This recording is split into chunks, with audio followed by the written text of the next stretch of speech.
Head टाकायचे आपण. बरोबर. हां हे हेड आहेत. हां इथं कलर लिहिलं आहे, कलरच्या जागेवरती कलर टाकून द्यायचा. हां बरोबर.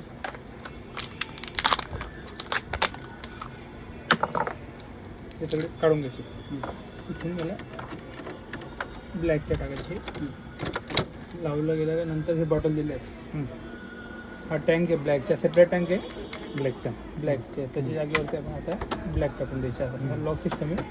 इथून टाकलं असं ऑटोमॅटिक जात असतं त्याच्यावर. नंतर हा आहे तुमचा शानचा हा टँक दिलेला आहे. इथून याला टाकून द्यायचे. हा तुमचा मेजंट. दाबायची गरज नाही त्याला, हो ना ऑटोमॅटिक जातं.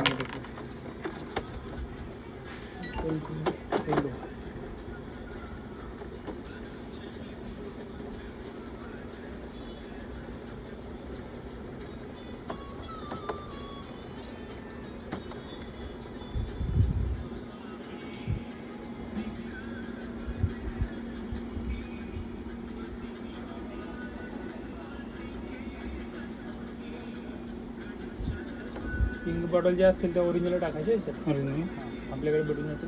भेटतो ना. ठीक, मी तुमचा नंबर घेऊन घेतो.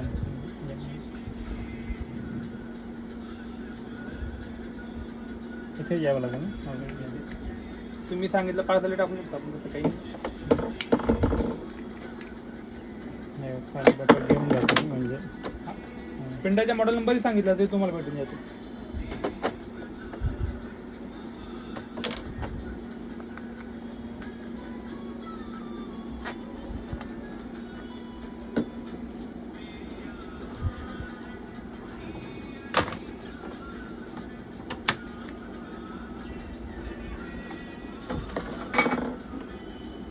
याच्यात केबल वगैरे दाखवलं नाही. केवळ आहेत ना, आहे का?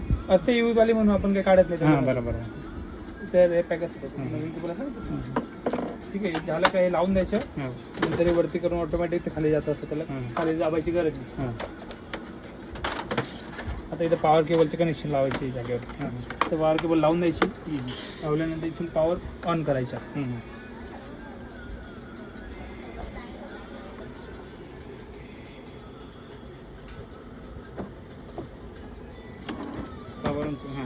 हा बटन दिलं ना पॉवर ऑनसाठी, हा बटन दाबून द्यायचा.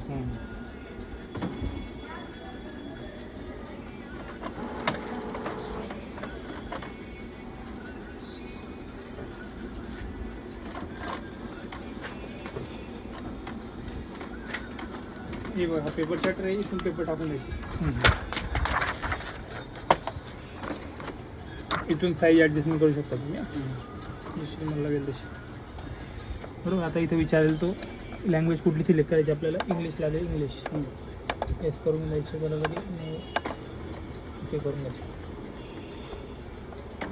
आता 5 ते 6 मिनिट लागतील त्याला रेडी व्हायला. पूर्ण इंक वगैरे ना ती पूर्ण पाईपमध्ये सगळी हेड पा.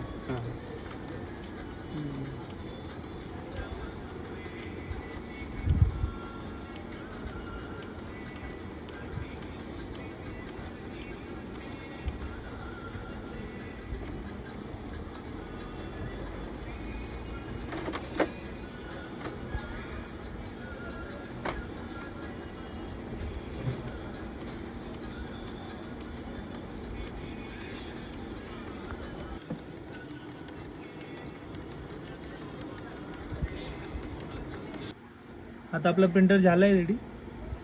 आपल्याला आता इथून याच्यात जाऊन तुम्ही मेंटेनन्समध्ये जाऊन इथून नॉलेज चेक काढू शकता आपण प्रिंटरची.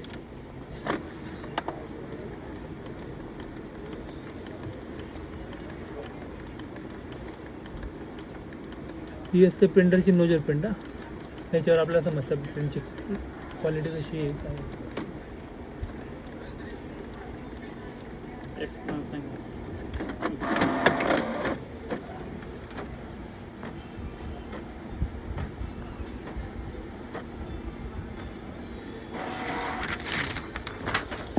प्रिंट ठीक आहे. आपला म्हणजे प्रिंटर झाला आहे रेडी.